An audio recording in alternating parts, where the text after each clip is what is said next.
Hello to all my friends out there. Well,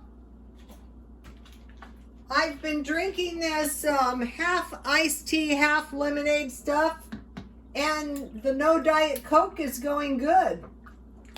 I know better than to drink it though, because you know it's not easy to quit. So today I have a special treat. My son's wife Misha made food, and she sent a lot. Oh my goodness. Okay, let me show you what I got. Ooh, yummy. This is chicken breast.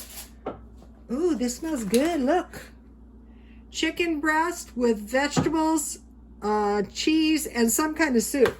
I will put the recipe on Twitter for you guys as soon as I get it. And then take a look at this. Ooh, yummy. This looks good. This is some strawberry cheesecake. You know what is nice is just to eat somebody else's cooking for a change. And then, you know, I have a little salsa, so that'll be good.